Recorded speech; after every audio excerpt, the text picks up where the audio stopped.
Panafricaniste TV, la chaîne de télévision des panafricanistes, nous vous apportons le meilleur de l'information sur un plateau d'argent. Et encore aujourd'hui, nous nous interrogeons. OMS, règlement sanitaire international, la souveraineté des États en péril, c'est notre grande interrogation.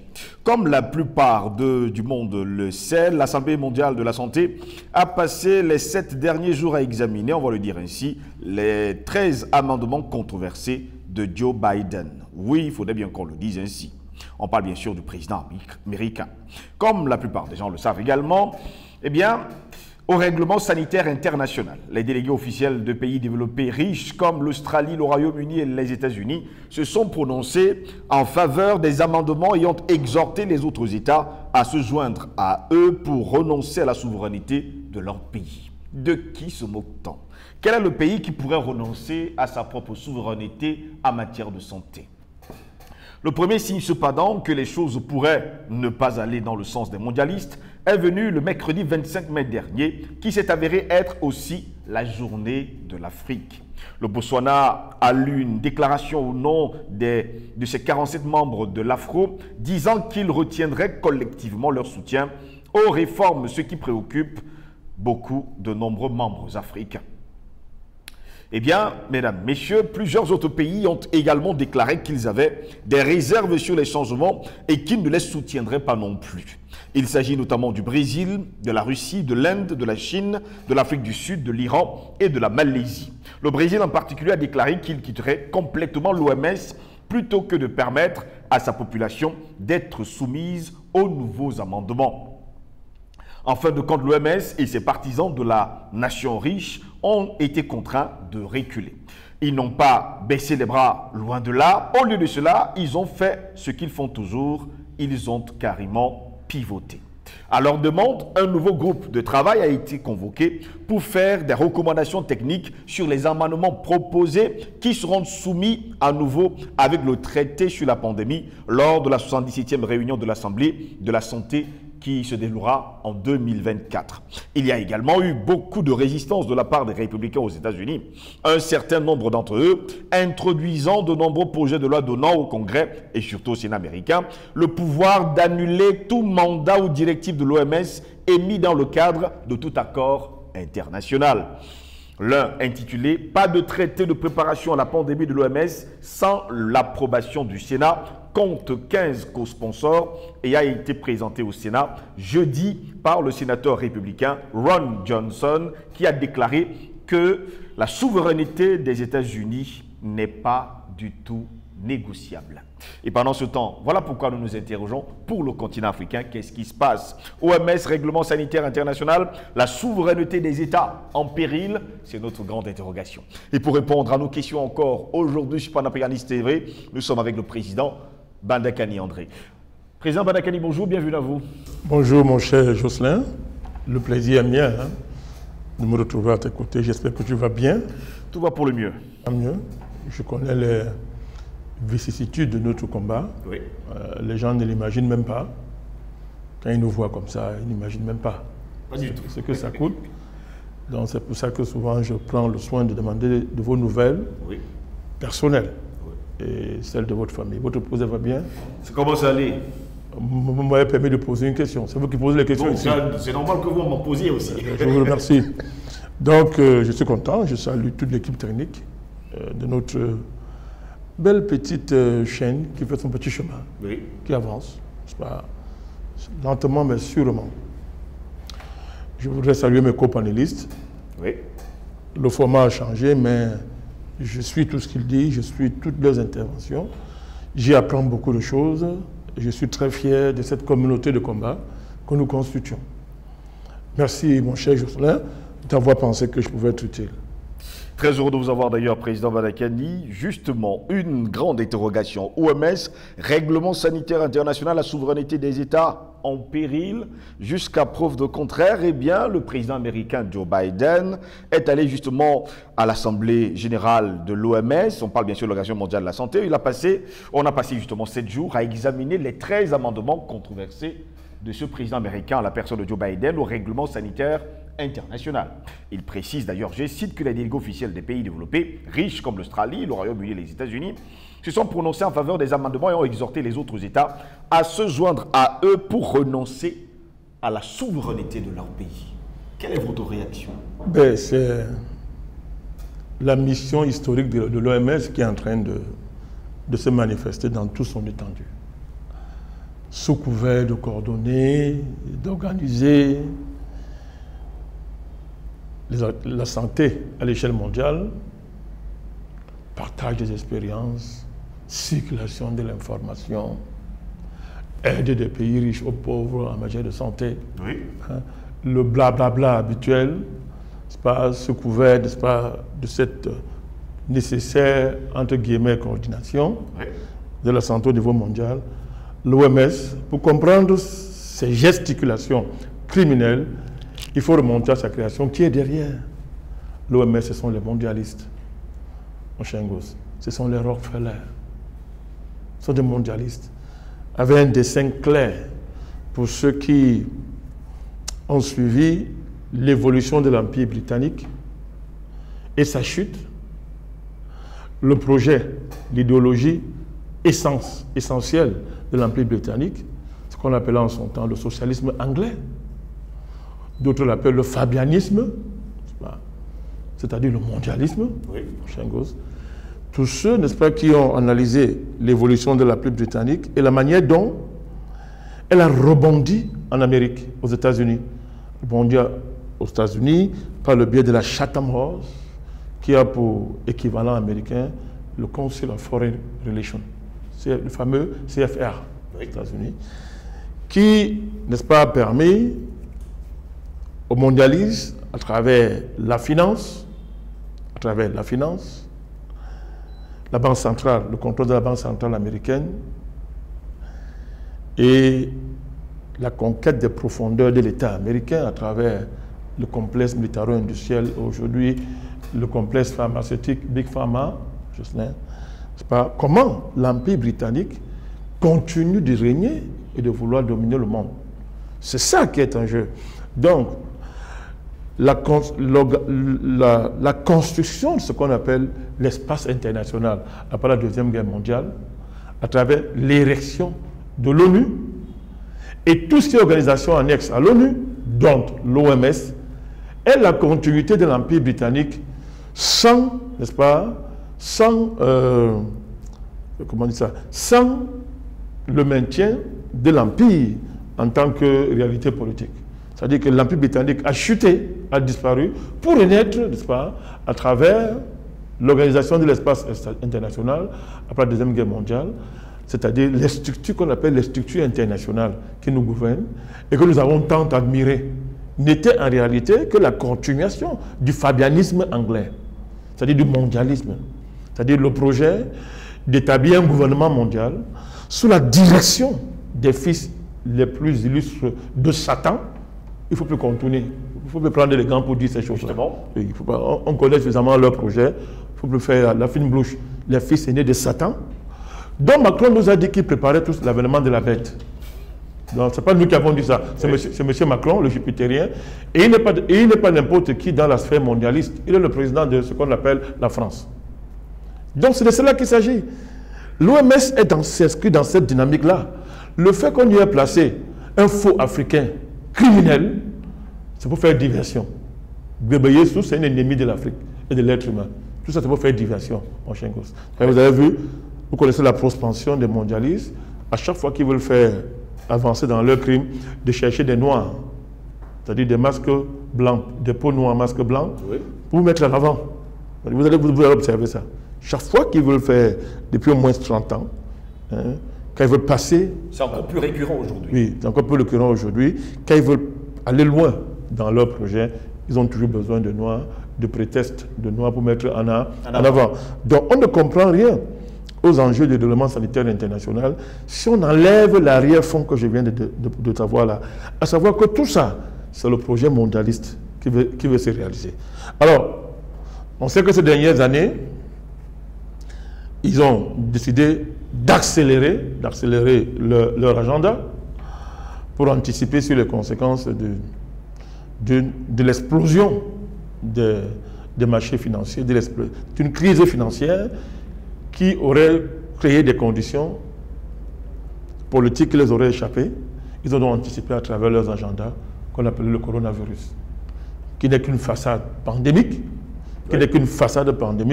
pour faire avancer le grand reset, si cher aux nazis qu'on appelle Klaus Schwab. Vous savez aujourd'hui que son père était un des confidents de M. Hitler. Voilà. Je pense qu'il devait s'appeler Joseph Schwab, quelque chose comme ça. Il était l'un des conseillers d'Hitler. Donc, vous comprenez donc les enjeux. D'abord, on ne comprend pas comment une organisation internationale d'État, des États, mon cher Ngoz, ne soit pas capable d'être financée par les États, mais désormais est prise en charge financièrement dans la plus grande partie de son budget par la philanthropie internationale. Qu'est-ce qu'il y a derrière la philanthropie internationale? Ce sont les Bill Gates et consorts, les Rockefeller et tutti quanti, qui décident, n'est-ce pas, de prendre en charge, qui ont pris en charge une organisation internationale qui n'existe que parce que les États lui ont conféré une partie de leur souveraineté pour agir en leur nom au niveau international. Donc, le fait que cette privatisation du financement de l'OMS est le premier indicateur de sa dérive, mais aussi de l'irresponsabilité des États qui n'ont pas été vigilants. Mais, elle dit, premier indicateur de sa dérive vers, n'est-ce pas, une conception de la santé totalement dépendante des philanthropes.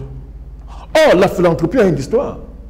Depuis l'Empire britannique, oui, depuis le début de l'Empire américain, l'histoire des Rockefeller, de toutes ces familles-là, trahit, indique, si vous allez même sur leur site, vous lisez, n'est-ce pas,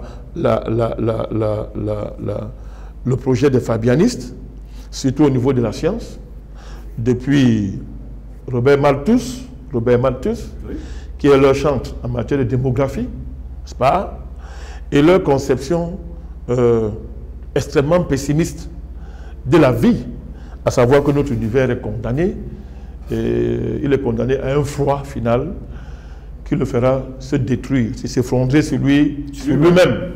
Donc, cette fatalité-là, cette fatalité philosophique, ce pessimisme philosophique, ce nihilisme philosophique, cette tristesse philosophique, cette obscurité philosophique s'est traduite par une démarche, n'est-ce pas, par une conception de la vie et de l'univers qui a amené les mondialistes, à partir de M. Malthus, à décider que, mon cher Ngoz, oui, la démographie était le premier danger, n'est-ce pas, contre le progrès humain, contre la science, contre les intérêts économiques, n'est-ce pas? Vous allez lire les thèses de Malthus, vous allez voir ce qu'il dit, hein, ce qu'il dit de la démographie.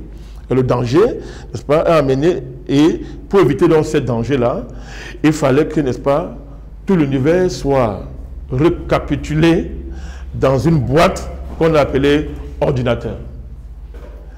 Là, le projet de récapituler dans l'univers, dans une boîte qu'on appelle l'ordinateur, supposait un autre projet plus grand, celui-là, qui était de réunir toutes les sciences et de les placer sous la direction, n'est-ce pas, de forces sociopolitiques mondialistes, ou bien mondialisées. Il faut bien comprendre ce que je suis en train de vous dire là. C'est-à-dire que la science, dans tous ses compartiments, devait être unifiée et placée, n'est-ce pas, sous l'égide, n'est-ce pas, des mondialistes pour réussir ce projet.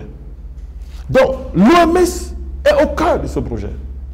L'OMS est au cœur de ce projet parce que le contrôle de l'OMS permet à terme, n'est-ce pas, de contrôler chaque être humain sur la Terre au nom de la sauvegarde de la santé, au nom de la préservation de la santé mondiale. Ce n'est pas le seul champ sur lequel ils opèrent. Ils opèrent dans le climat, vous voyez, le climat maintenant. Ils sont devenus les sauveurs de la planète. Ce sont des messies, le messianisme écologique. Ils veulent sauver la planète. Ce n'est pas seulement au niveau-là. En politique, ils opèrent avec la démocratisation néo-romaine, c'est-à-dire qu'une démocratisation qui vous conduit à un césarisme du XXIe siècle. Un césarisme, c'est-à-dire en fait, une dictature, la dictature la plus absolue. Ça veut dire, partout, ils ont partout, ils opèrent. Donc, de manière que quand ça ne marche pas ici, ils rebondissent sur l'autre côté. Quand ça ne va pas là-bas, ils rebondissent dans l'autre secteur. Donc, ils ont colonisé tous les secteurs de manière à ne pas perdre la face. Donc, aujourd'hui, leur défaite sur le plan géopolitique les oblige à rebondir rapidement. Bon, pour ceux qui ne suivent pas l'actualité, parce que ce programme-ci, nous avons fait des émissions en leur temps, nous avons très bien indiqué les agendas, et ce qui se passe à l'OMS, nous l'avons dit durant ces émissions-là. Oui. Donc, c'est-à-dire que là, ils veulent rebondir à travers, n'est-ce pas, le changement du règlement international. C'est pour ça que Joe Biden est arrivé au pouvoir par tous les moyens, par la fraude. C'est pour ça que Macron a fraudé pour gagner en France. C'est pour ça que Trudeau a fraudé. C'est pour ça qu'il fraude. Parce que c'est vital pour eux, mon cher gosse. Donc, l'enjeu de ce règlement international, on va le simplifier pour ceux qui nous écoutent. Il est simple. Oui. C'est que, désormais, les pandémies déclarées, n'est-ce pas, justifieront le fait que l'OMS débarque dans votre pays avec des militaires internationaux pour imposer un unique protocole sanitaire dans le monde entier, à chaque pays. C'est de cela qu'il s'agit. Bon, parlons de façon pédagogique. Vous avez vu le coronavirus, ils ont testé. Oui. Ils ont testé. Vous avez vu comment, par exemple... Tout le monde obéissait au même protocole. Très bien.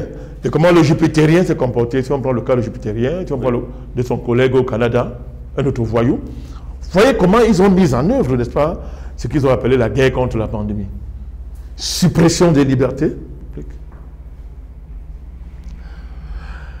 imposition d'un faux récit de la pandémie, transformation de la science en agent du mensonge, donc négation de la science, violation de la Constitution, pays, au nom d'un coup d'État sanitaire, dont ce qu'on appelait les conseils scientifiques étaient, n'est-ce pas, l'instrument majeur. C'est là qu'il s'agit. Or, ces conseils scientifiques étaient dominés par des faux scientifiques corrompus par Big Pharma. Et tous les vrais scientifiques qui, justement, au nom de la vérité scientifique, ont contesté ces démarches-là, ont été envoyés soit dans les asiles de fous, oui. On a ruiné leur réputation, on les a chassés des conseils de l'ordre, bref, ils ont même perdu leur travail pour la plupart. Donc, mon cher gosse, l'observation de la manière dont ce qu'on a appelé coronavirus a été géré vous fait comprendre les enjeux du règlement qui sont au cœur du règlement sanitaire international et pourquoi l'OMS veut faire un coup d'État mondial. C'est un coup d'État mondial qu'on veut faire, c'est la liquidation des souverainetés nationales. Maintenant, nous savons de plus en plus aujourd'hui, grâce à M. Poutine et l'opération militaire en Ukraine, la vérité sur les pandémies. Fabriquées de toutes pièces par les Américains dans les laboratoires qu'ils ont disséminés partout sur la planète, mais surtout en Ukraine et à certains endroits aux États-Unis, n'est-ce pas? Nous savons très bien comment on les fabrique désormais. On les transporte par des oiseaux, comment dire ça, des artificiels qu'on fabrique.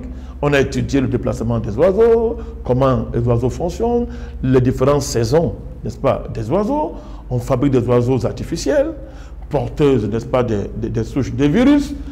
On les lâche, n'est-ce pas, ils voyagent. Vous croyez que c'est les oiseaux qui sont en train de voyager, mais à partir de l'ordinateur, on active et ils contaminent des pays, ils contaminent des régions. C'est connu, on a l'effet papillon maintenant, tout le monde comprend grâce à Poutine, tout le monde comprend maintenant ce qu'il y a derrière l'effet papillon. Donc c'est de cela qu'il s'agit. C'est ça l'enjeu qu'il y a à l'OMS. Derrière tout ça, c'est quoi? C'est le génocide universel. C'est-à-dire, des démons sur la forme humaine ont décidé d'en finir avec l'espèce humaine. Maintenant, ils ne le cachent même plus. Maintenant, vous avez vu, les médias français, ils viennent maintenant le dire clairement que la planète ne peut pas supporter 10 milliards de personnes. Ils viennent de le dire. Mais en réalité, c'est faux. Ils ont déjà décidé que même 1 milliard de personnes, c'est beaucoup sur la planète. Ils parlent de 500 millions. Voilà. Mais là, ils disent 10 milliards dans le débat pour tromper les naïfs. Oui. Mais le vrai, ils ont déjà arrêté le chiffre de ceux qui sont censés habiter sur la Terre. Donc, le projet, il est réel. Il faut que les humains aient le courage de regarder ça avec leurs yeux. Alors, on peut faire semblant de ne pas voir. On dit que non, c'est faux. Qui peut encore dire au monde que c'est faux aujourd'hui avec l'expérience du coronavirus? Qui peut encore dire ça? Ce n'est un non-humain. Donc, la peur d'être taxé de complotiste là, vraiment, si quelqu'un a peur de ça, il n'est pas un humain. Moi, je suis le complotiste en chef. Moi, je suis le complotiste en chef. C'est clair et net. Parce que quand on dit que si Joe Biden, une pourriture comme ça, te dit que tu es complotiste, mais il faut dire merci. Tu dis merci au Seigneur. C'est le plus beau jour de ta vie. Ça veut dire que tu as compris. Vous comprenez, mon cher Jocelyn? Donc, c'est de cela qu'il s'agit. Nous sommes en face d'un projet de génocide universel.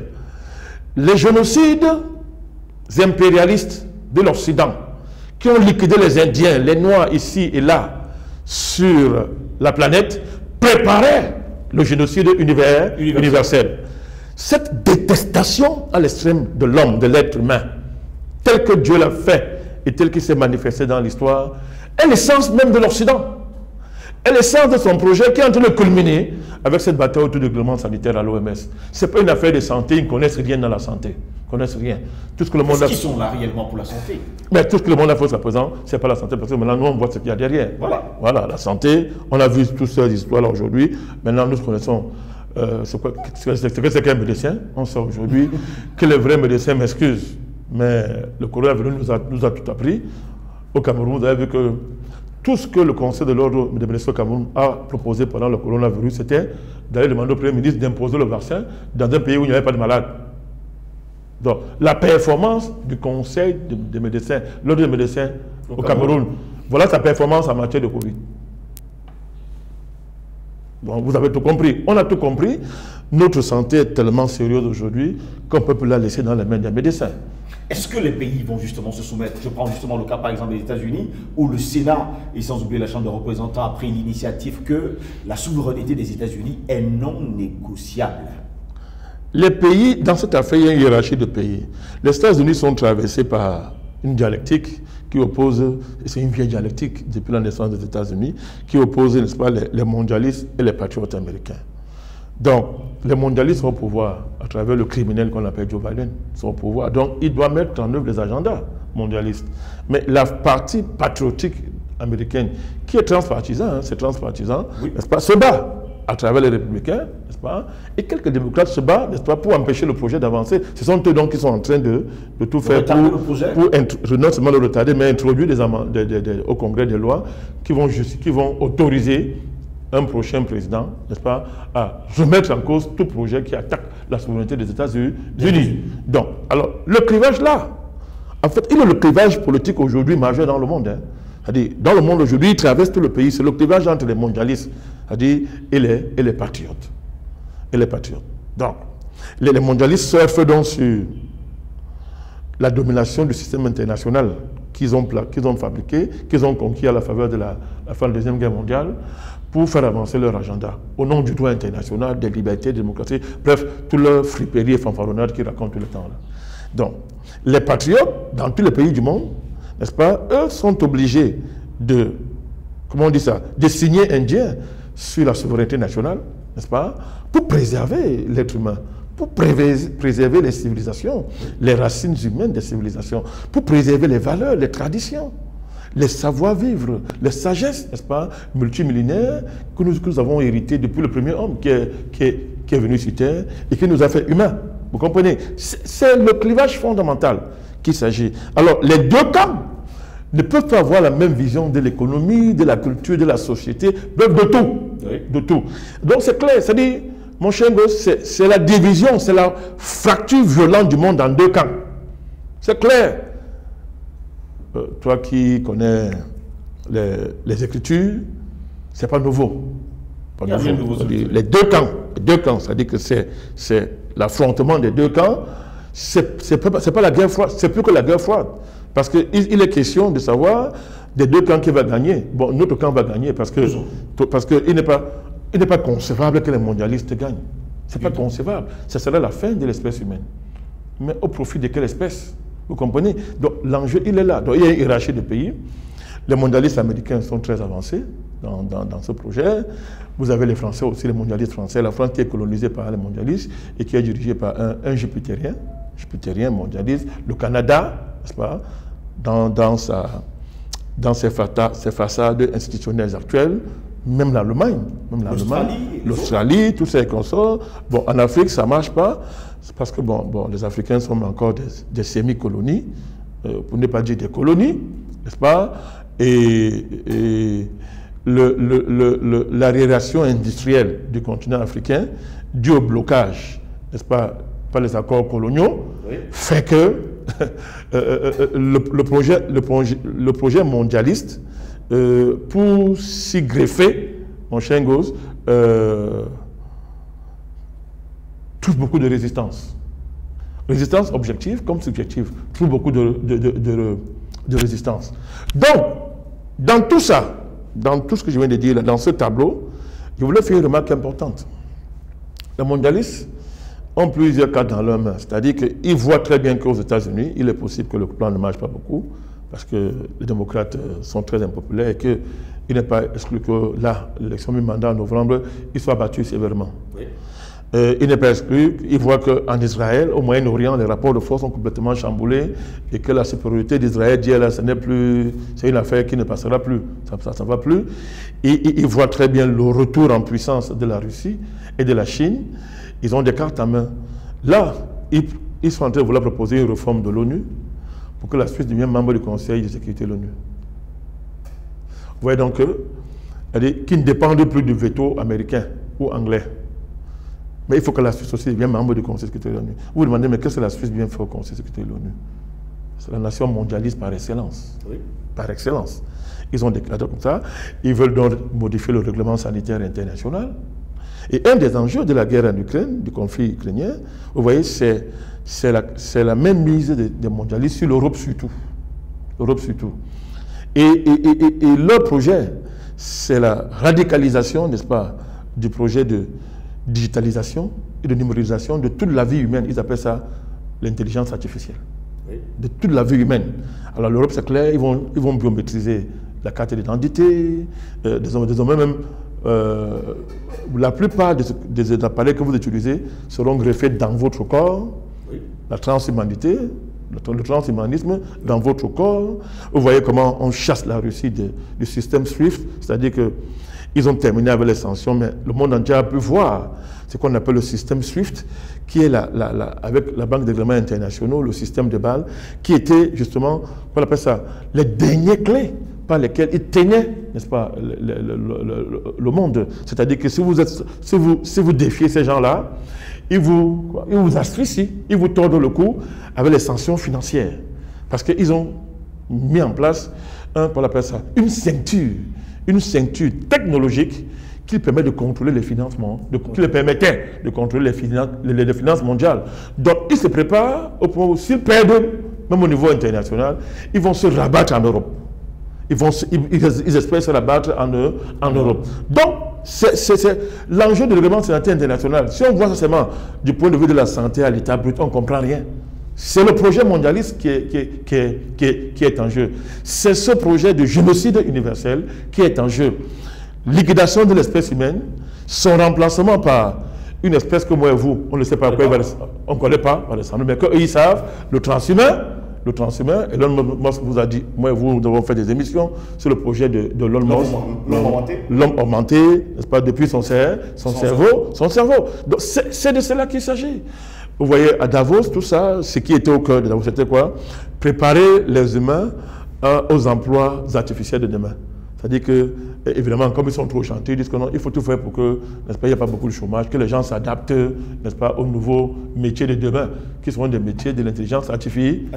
Donc, ce bouleversement-là, cette 4e révolution industrielle qui est au cœur de Davos et qui est le projet cher aux nazis, Klaus Schwab, en principe, ferait, si ça réussit, disparaître la plupart des métiers d'aujourd'hui, que nous avons aujourd'hui, pour nous faire basculer dans les métiers du numérique, les métiers du digital, les méta-métiers, si chers à l'autre criminel de Facebook, là, comment il s'appelle, je sais pas. Voilà, ce truc-là. Donc, c'est-à-dire, tous ces métiers, c'est de cela qu'il s'agit. Donc, l'homme d'aujourd'hui, l'homme tel que nous l'avons connu, l'homme tel qu'il est, comme vous et moi, est déclassé, il est inutile. On ne peut pas le voir dans ça. Il est inadapté. Il est inadapté. On ne peut pas le voir dans ça. D'où la volonté de créer cet homme en laboratoire, de le mettre dans l'histoire, de l'opposer à l'homme que nous avons été jusqu'à présent, pour nous montrer que bon, vous ne nous servez plus à rien.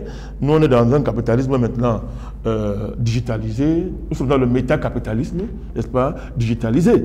C'est ça le projet, mon cher gosse. et l'Afrique dans tout ça, pour sortir justement de cette autre édition? Il ne suffit pas de les pays africains sont opposés, mais c'est bien. Mais non seulement il y a un round, le prochain round c'est en 2024, comme vous avez dit, mais il y aurait un round intermédiaire, je crois, dans 6 mois. Oui. Dans 6 mois. Mais quand vous regardez, pourquoi les Américains nous font cette pression, à savoir, ils disent qu'ils vont sanctionner tous les pays africains qui traitent désormais avec la Russie. La Russie. Et la Chine. Nous sommes dans la géopolitique. C'est quoi? Vous imaginez, quand on vous présente un pareil paquet de projets, on dit OK. On peut laisser l'OMS, pourvu que vous ne traitez plus avec la Chine, avec la Russie, et les Chinois. Donc, dis-le, faisons un échange. Vous voyez, bon, dans 6 mois, des pays africains qui sont dirigés par des gens qui ne savent même pas pourquoi ils sont là. Je ne parle pas seulement des présidents, hein, tous nos élites là. Vous croyez qu'ils ont suffisamment de ressources pour se préparer à un tel combat? Ils peuvent arriver, on dit que bon, ok, on va nous déverser les milliards. D'ailleurs, une nouvelle croissance arrive en Afrique maintenant que les Européens vont essayer de se libérer de la dépendance russe d'ici 5 ou 10 ans. Ils vont certainement venir en Afrique. Beaucoup de milliards vont pleuvoir. Pour les classes dirigeantes qui se sont dollarisées, en plus d'être occidentalisées, mais ça sert à quoi de faire des efforts? On continue, la fête va continuer. Ils ne sont pas intéressés par ces batailles-là. Donc du coup, c'est pas fini. Les peuples africains doivent, c'est la bagarre des peuples. Il s'agit de sauver l'humain, de se protéger en tant qu'humain. Il s'agit de défendre son humanité. C'est de cela qu'il s'agit. Donc ce n'est même pas une affaire des États. C'est une affaire que chaque individu dit que mon humanité n'est pas négociable. À l'époque, j'avais dit que chacun lime sa maquette.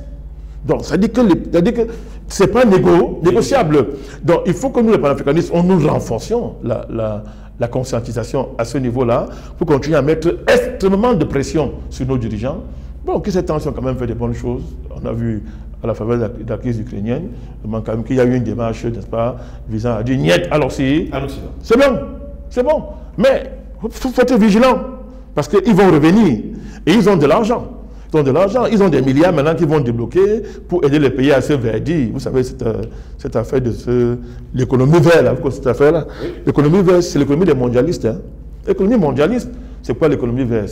Alors, c'est-à-dire, on abandonne le vieux capitalisme des énergies fossiles, qui n'est plus rentable, tenable d'après eux, n'est-ce pas, selon eux, pour basculer dans l'économie verte. Donc, ils seront les seuls à avoir la mer, la maîtrise, et du coup, ils vont devenir de nouveaux civilisateurs verts pour aider tous les pays du monde à se mettre au vert et sauver le climat. Comme s'ils savaient, ils avaient su dire, comme si de toute leur vie, ils connaissent ce qu'on appelle le climat. Avec tous leurs faux discours, soit pseudo-scientifiques sur le climat, ils ne savent pas ce que c'est. S'ils le savaient, ils ne l'auraient pas détruit. S'ils le savaient, ils ne l'auraient pas détruit. Donc ils ne savent même pas ce que c'est. Mais ils épatent les gens qui n'ont pas de culture, qui ne travaillent pas, qui n'ont pas de racines, qui n'ont pas de vraies racines, n'est-ce pas, sur cette terre. Ils les épatent avec en amenant une petite fillette qui se lave à peine, qu'on appelle elle s'appelle la Suédoise, là. Elle s'appelle qui? Ursula von der Leyen. Non, il y a une petite fille là qu'on a agitée pendant des années. Elle marchait partout pour dire qu'on va disparaître. Elle a un nom là. Oui, et le même bon, vous ne connaissez pas son nom. On a mis ça pour effrayer les gens. On vous fait peur que vous allez disparaître. Les eaux vont vous engloutir. Les peurs. Mais ça, c'est la peur occidentale. C'est eux qui ont peur. Est-ce qu'un vrai Africain a peur du climat? Un vrai Africain ne peut pas avoir peur du climat. Nous connaissons ce que c'est. Nous connaissons la nature. Nous connaissons les lois secrètes de la nature. Donc, ceux qui les connaissent dans la nature, qui ont attaqué la nature, ils ont peur. Mais la nature va les sélectionner. La nature connaît qui elle va détruire. Pour nous, nos traditions africaines nous enseignent que la nature, c'est un être vivant, c'est-à-dire que presque conscient, qui sait ceux qui sont en harmonie avec elle. Donc, on ne va pas se laisser que des petits enfants d'hier viennent nous raconter des discours sur le climat et les gens ont peur. On ne dit pas qu'il n'y a pas de dérèglement. On ne dit pas qu'il n'y a pas de dérèglement. On ne dit pas ça. Mais c'est l'histoire de l'univers, c'est-à-dire que des périodes qu'on ne peut même pas nommer. La nature s'est toujours régulée d'elle-même. Elle sait comment elle règle les dysfonctionnements. Mais cette idée qu'un être humain s'élève, une civilisation s'élève, dit que ok, moi je vais contrôler la nature, je veux sauver la planète. Parce qu'au départ, vous avez dit que vous voulez être maître et possesseur de la nature. C'est Descartes. Ça, c'est l'esprit occidental. C'est vous. Vous avez dit que bon, vous allez mettre la nature dans votre poche pour la contrôler. Les Africains n'ont jamais dit ça. D'autres peuples n'ont jamais dit ça. Ils ont dit que nous, on est en harmonie. Nous, on fait de l'harmonie avec la On n'a pas le même problème climatique, on n'a pas le même problème. On n'a pas la même approche de l'affaire. Donc, c'est ça leur demande. Ce projet-là, ce nouvelle économie dans laquelle il veut faire basculer, qu'ils appellent la 4e révolution. La première révolution, l'Afrique a été concernée par quoi? La deuxième, comment avons-nous été concernés? La troisième, comment nous avons été impliqués? On connaît sur les modalités de l'esclavage, de la colonisation, Jocelyn, de la néocolonisation, et maintenant, de la globalisation, de la colonisation et de l'impérialisme. Voilà comment nous avons toujours été impliqués dans cette affaire. Mais on ne peut pas accepter ça. Du tout. Qu'ils aient avec leur 4e révolution. Nous avons une seule révolution à faire, rester humain. Rester humain, sauvegarder nos véritables traditions pour que le progrès humain, qui pour nous n'est pas un progrès technologique, même si on connaît les bienfaits de la technologie, nous savons ce que c'est. Les sciences sont nées en Afrique. L'Afrique est maîtresse, est la mère de la technologie. Oui. On le sait. Mais le progrès africain, ça n'a jamais été la technologie. Ce n'est pas la technologie. Le progrès africain, c'est un progrès spirituel. L'homme africain, lui, il se soucie de savoir quand il faudra qu'il traverse et qu'il sera devant Dieu. Est-ce qu'il va traverser? Est-ce que la balance de bien va pencher à sa faveur? C'est cela. Voilà le progrès. Nous ne sommes pas dans les histoires des fous où la technologie remplace l'être humain, où la technologie crée le concurrent de l'humain, n'est-ce pas? Et où des marionnettistes autoproclamés Dieu dirigent la scène, dirigent ça. Donc désormais, nous allons être concurrencés par les robots. Les robots. Vous savez qu'il y a des robots désormais qui peuvent donner du plaisir à l'homme et à la femme. Mais je vous dis, mais il y a les poupées féminines. Ça existe déjà. Mais les Japonais marient les poupées féminines. Les Japonais. Hein? Ils sont japonais, des blancs japonais, les japonais là, blancs là, ils marient des poupées féminines. Mariés, célébrés. Hein? Donc, ils ont Donc, vraiment, le robot va être le concurrent de l'homme. Ce qu'on fait, on veut nous opposer au robot. Ok, d'accord, mais cette concurrence est arbitrée par qui? Qui est le maître de la concurrence? C'est un autre homme comme moi. Et cet homme-là, il a la forme humaine seulement, ou bien il est un homme. S'il n'a pas la forme, s'il est seulement une forme humaine, il vient d'où? Ils sont d'où? Parce que quel est cet homme qui peut opposer à son semblable comme concurrent un robot? Mon cher gosse. Au point où les droits du robot vont désormais dépasser les droits de l'humain. De l'humain, si un jour même ces droits ont existé. Merci beaucoup, Président Madakaï, d'avoir été des nôtres. C'est moi qui vous remercie. Mesdames, Messieurs, au plaisir de vous retrouver très prochainement. C'est ici que s'achève cette autre édition de Parole panafricaniste. Passez une agréable journée.